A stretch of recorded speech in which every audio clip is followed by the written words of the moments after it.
All right, what's up, everyone? We're back here, hole number 3. Now, I made a hint as this into last guides. I said, may want to go with a QB on this hole. The only reason I didn't last time was because I was kind of at max. Another thing.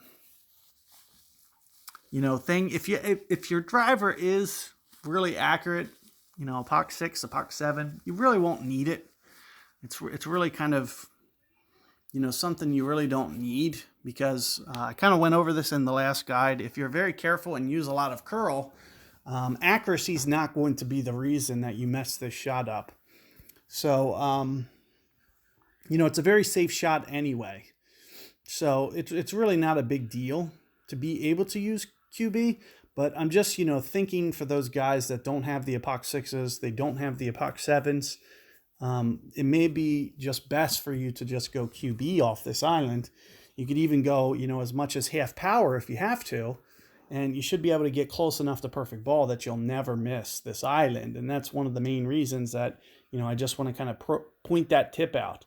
And you can see we can still maximize our top spin here. And you can see with where I'm essentially setting up to aim, I'm thinking somewhere along the lines of, you can see 3 or 4 rings from the edge there. And as I mentioned, we'll be able to go into some power if we need to. It looks like we don't need to. So I'm just going to go roughly 9.7 rings or so and plenty of curl, maybe just a hint of power. As you can see, just barely powering this up. As you can see with all this curl, what it allows me to do is really get this over here to this right-hand side. And you can see plenty of top spin. So with the 5, it's maybe even a little bit heavy. You may want to back off of it just a touch. Or another thing that you could do is just not overpower it at all and just go with my exact same shot with no power. So those are kind of your 2 possibilities. Now, what's going to end up happening here is I should be close enough to long iron range. So when you do get aggressive off the tee here, it kind of gives you a better way to get, well, not necessarily a better because the sniper's still a good approach, but it's a little bit easier to hit perfect ball on the long iron than it is on a wood because the needle's slower. So with that being said, getting it up to the next tier club could be a good thing to think about doing. So let's see what we have here.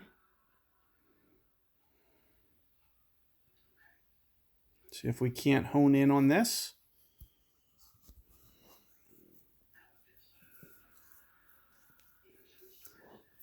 We're very, very tough adjustment here. Oh, so it looks like we're going to have to do this with Goliath. I typically like to do it with B52.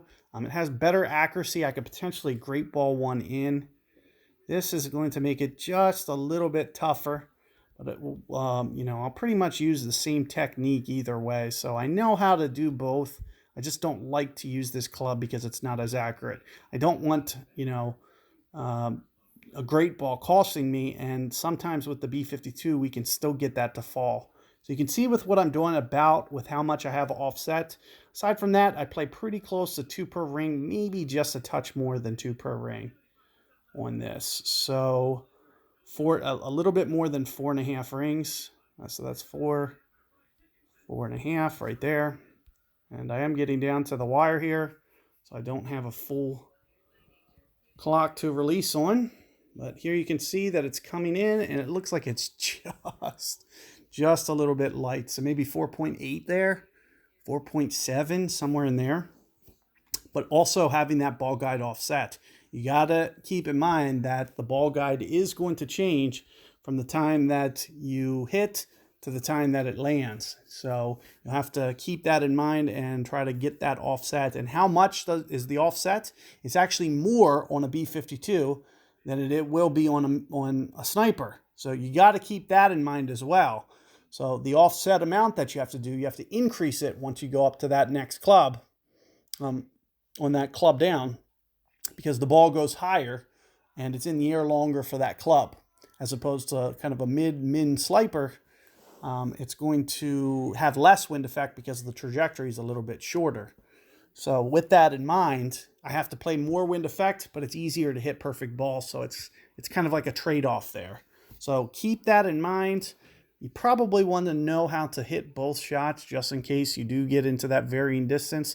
Another thing that you can do is you can just back off that tee shot just a touch and just always put it in sniper distance if you want. That'll keep it very consistent. So at least you know to do the same thing each and every time. So keep that in mind. Good luck, and I'll see you guys on 4 momentarily.